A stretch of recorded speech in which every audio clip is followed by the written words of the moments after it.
կարևոր փոփոխություն, որը վերաբերում է հարկադիր կատարում ապահովող ծառայության ոլորտին, որը կրկին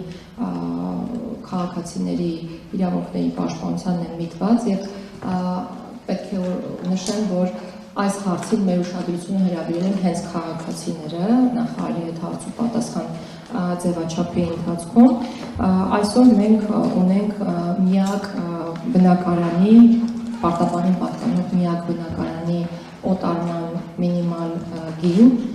որը նախկինում 4.900.000 դրամներ, փոխհատուցման արժեքի մասին է խոսքը, մենք դա բարձրացրինք 7.800.000 դրամի հասցրինք, այսինքն հիմա չի օտարվելու միակ բնակարանը պարտավորին պատկանում, եթե դրա արժեքը նվազել 7.800.000 դրամից, իսկ եթե նվազ չէ, ապա պարտավորին տրամադրվելու է 7.800.000, ես միլիարդ եմ նշել, 7.800.000 դրամի փոխհատուցում, որպեսզի շփոթ չառաջանա։ Մենք նաև զարգացրել ենք վեճերի այլընտրանքային լուծման մեխանիզմները, սա ևս մեկ գործիք է դատարանների ծանրաբեռնվածությունը թոթափելու, մեր երկրում գործում են արբիտրաժի եւ հաշտարարության ինստիտուտները, գործում է նաև արբիտրաժի եւ հաշտարարության հայաստանյան կենտրոնը, ձեզ չծանրաբեռնելու համար թվական տվյալներ չեմ նշի, բայց կնշեմ, որ դրանք կայացման ճանապարհին են այս ինստիտուտները եւ որքան կայանան, այնքան դատարանների ծանրաբեռնվածությունը կթոթափվի։ Մեկ լավ լուր ևս ԵՄ բյուջետային աջակցության ծրագրի շրջանակներում նախորդ տարի մենք ունեցել ենք 100% կատարողական ցուցանիշ,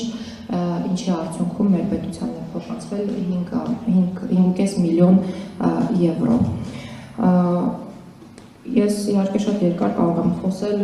երկու բառով ասեմ քրեակատարական ծառայության հետ կապված աշխատանքի մասին, մենք շարունակում ենք բարելավել պատժի կրման պայմանները եւ անազատության մեջ ապահովող անձանց գտնվելու վայրերի կենսապայմանները, այսպես ասեմ, մենք